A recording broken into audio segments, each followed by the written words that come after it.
Ku ssaawa 11 ez'okumakya abakozi ba Town Council y'Ekyazanga batandise okusaasaanya kasasiro ku luguudo lw'Embalala oludda ku kitebe kya Town Council eno, era tewabadde muntu yenna akkirizibwa kuyingira munda oba okufuluma. Bwe batyo ne bakwata kufulu ne bakiggala. Okusinziira ku bakozi abayoola kasasiro mu Town Council eno nga bakulembeddwamu Tumwebaze Akeem, Bakooye Jjogo, nga mu kiseera kino bamaze emyezi 5 nga tebafuna musaala gwabwe. Tebatuwa butuzi, tebatuwa bikozesebwa. Naye saawa etuse nti tubanja kasente kaffe bafuuse ekizibu. Tulina ku mmotoka ningwa tuwaliwo na muntu n'omu yavaayo nti nambula omukozi waffe ate nga bakitegeera bakimanya neyabwe yangu omuntu seetaaga kulaba mukozi wa kanso ayingira mu geeti munda nti agenda kukola mulimu gwa kanso nga tebannatusasula sente zaffe.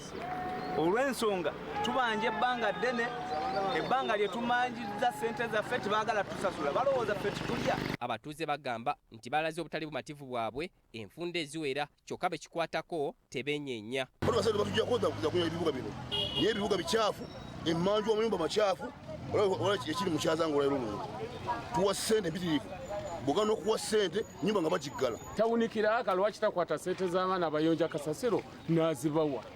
Ssente wano batugamba tuteeke mu banka, ssente ne tuziteekayo tebalina gwe babanja. Wano abakozi ababadde baganiddwa okuyingira munda batandise okubuuka ekikomera okutuuka munda. Tuzimba administration Kyazanga Town Council lyekkubo lyaffe gende tuyingiza munda. Tetwagala okera ku makya nga tulabawo kasasiro tulina kisobola kugulira geeti nemoja vena gisasi giganye tambula lwa geeti. Meya wa Town Council y'Ekyazanga Nanyanzi Maada annyonnyodde nti yakola ekisoboka okusasula abakozi bano kyokka wakyaliwo ebitannatambula bulungi. Sennaku ne Town Kiraka yennyini amaze wiiki 3 nga tali mu woofiisi. Nze supervisor we taŋŋambangako nti oba nyina ensonga enzijje mu woofiisi nyina bye ŋŋenda okukola. Bwe zibanga ssente zasindikibwa central government ne zijja mpaka ku Town Council ate tewaliwo nsonga eremesa abakozi bano okubeera nga basasulwa. Ssentebe wa disitulikiti y'e Lwengo Ibrahim Kitatta agamba nti akooye abakozi ba gavumenti okulyaza amanyizibwanga era yeeyamye okubaga ekiwandiiko okulaba ng'embeera eno eggonjoolwa. Abe mu Town Council y'Ekyazanga n'enjogera yeetasaana mu bantu agende akolereko ewalala alaba banaamugumiikiriza.